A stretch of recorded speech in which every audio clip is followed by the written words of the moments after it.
Bismillahirrahmanirrahim. Assalamu alaikum 10th class. Welcome to online class of physics. Today is 29 June 2020 and you start chapter number 11 sound. Today our topic is acoustic protection. अब acoustic protection क्या होता है? acoustic protection हमने इससे पहले eco पढ़ा, reflection of sound पढ़ा. तो रिफ्लेक्शन ऑफ साउंड और इको की वजह से साउंड बार बार रीवाइब्रेट होती रहती है, बार बार सुनाई देती है. जो बड़े बड़े हॉल होते हैं, बिल्डिंग हॉल होते हैं, असेंबली हॉल होते हैं, तो उनको डिज़ाइन करते हुए इस बात का ख्याल रखा जाता है कि आपके पास इको कम से कम प्रोड्यूस हो, साउंड की मिक्सिंग कम से कम हो. तो इस तरीके कार को सामने रख कर जब बिल्डिंग को डिज़ाइन किया जाता है तो उसे क्या बोलते हैं? एक्यूस्टिक प्रोटेक्शन बोलते हैं. सो इसकी डेफिनेशन क्या है? The study of production, propagation and properties of sound as well as the application of result of scientific study of sound in the designing of building hall और concert room etcetera is called acoustic protection. ठीक है. तो जो बड़े बड़े hall होते हैं, assembly hall हो गए, कोई भी आपके पास होते हैं ऐसी जगह जिन पे बहुत सारी गैदरिंग होती है, तो जब साउंड प्रोड्यूस होती है तो उस वक्त वो रीवाइब्रेट होती है, ये ज़्यादा इको प्रोड्यूस होती है. तो उसकी वजह से जो हमारे पास क्या होता है, साउंड क्लियर सुनाई नहीं देती, जिसको क्या बोलते हैं, उसको एलिमिनेट करने का जो मेथड होता है उसे क्या बोलते हैं? एक्यूस्टिक प्रोटेक्शन बोलते हैं.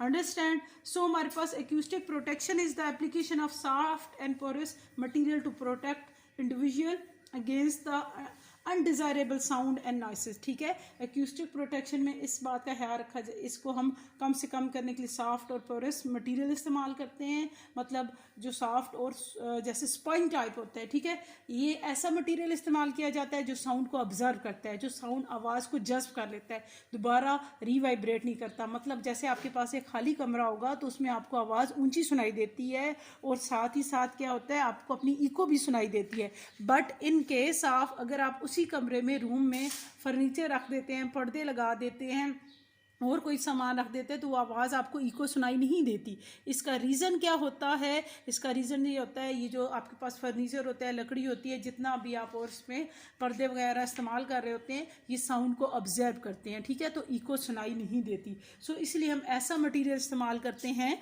जो साउंड को ऑब्जर्व करता है. सो साउंड ऑब्जर्विंग मटीरियल की वजह से एक्यूस्टिक प्रोटेक्शन में हमें मदद मिलती है. So the hall are big room which are build on the basis of acoustic sound is clearly heard everywhere is in the place. ठीक है. इसमें ये होता है, जब एक्यूस्टिक प्रोटेक्शन का ख्याल रखा जाता है तो पूरे के पूरे बड़े बड़े हॉल में हर जगह आवाज़ क्लियर सुनाई देती है. अगर आप एक्यूस्टिक प्रोटेक्शन का ख्याल ना रखें तो कुछ जगह ऊंची आवाज़ सुनाई देगी, कुछ जगह कम होगी और इको भी आएगी, आपको आवाज़ की बात की समझ नहीं आएगी. सो हमारे पास but if these places are build without the application of acoustic, अगर हम एक्यूस्टिक का ख्याल नहीं रखते, then a loud sound will be hear at some spots and low sound at the other spot in these places. Understand. So कुछ जगहों में तो आपको आवाज़ ऊंची सुनाई देगी और कुछ पे नहीं सुनाई देगी. So the acoustic of hall are big room is affected. अब इसमें क्या चीज़ें अफेक्ट करती हैं? नंबर 1, आपके पास इसकी जो फैक्टर है इको. ठीक है. जो इको दोबारा बार बार आपको आवाज़ सुनाई दे रही है, रीवाइब्रेशंस मीन के बॉडी दोबारा वाइब्रेट हो रही होती है. And focusing on sound at certain spot. ठीक है. कुछ जगहों पे आवाज़ ज़्यादा फोकस हो रही होती है, कुछ पे कम हो रही होती है. So the elimination of such factor from these places hall और room is called acoustic protection. तो इस तरह इन तीनों चीज़ों को कम करके, ठीक है, हम इनको एलिमिनेट करते हैं. बड़े बड़े हॉल या हमारे पास रूम होते हैं, तो इन सब को, इन तीनों फैक्टर को कम करने का जो मेथड होता है या हम इन्हें ख़त्म करते हैं, उसे क्या बोलते हैं? एक्यूस्टिक प्रोटेक्शन बोलते हैं. अंडरस्टैंड.